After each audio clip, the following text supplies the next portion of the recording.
Dito sa mundo, ito talaga yung totoo, yung realidad na dapat alam mo at ng lahat ng tao. Naparito kang hubad, aalis kang nakahubad. Dumating kang nangihina, lilisan kang mahina. Iniluwal kang walang salapi at mga bagay, maglalaho kang walang salapi at mga bagay. Ang una mong paligo, may naghugas sa iyo. Ang huli mong paligo, may maghuhugas sa iyo.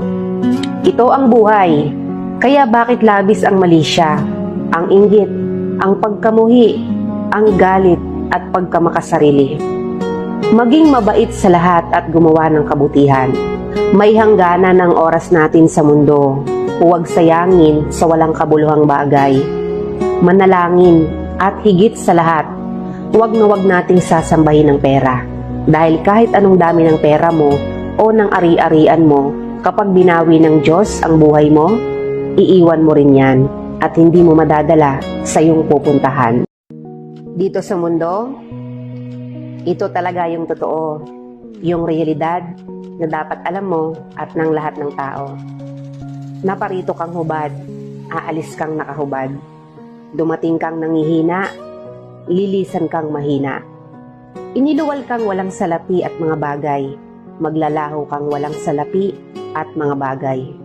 Ang una mong paligo, may naghugas sa iyo. Ang huli mong paligo, may maghuhugas sa iyo. Ito ang buhay, kaya bakit labis ang mali siya, ang inggit, ang pagkamuhi, ang galit at pagkamakasarili. Maging mabait sa lahat at gumawa ng kabutihan. May hangganan ang oras natin sa mundo.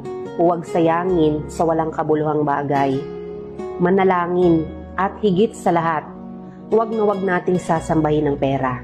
Dahil kahit anong dami ng pera mo o ng ari-arian mo, kapag binawi ng Diyos ang buhay mo, iiwan mo rin yan at hindi mo madadala sa iyong pupuntahan.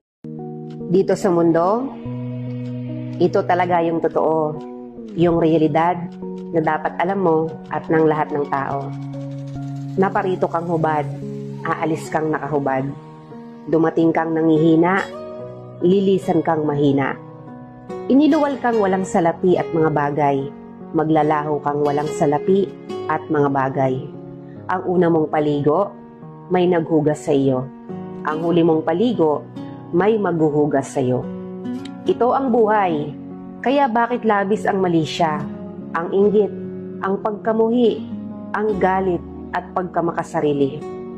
Maging mabait sa lahat at gumawa ng kabutihan. May hangganan ang oras natin sa mundo. Huwag sayangin sa walang kabuluhang bagay. Manalangin at higit sa lahat, huwag na huwag nating sasambahin ng pera. Dahil kahit anong dami ng pera mo o ng ari-arian mo, kapag binawi ng Diyos ang buhay mo, iiwan mo rin yan at hindi mo madadala sa iyong pupuntahan.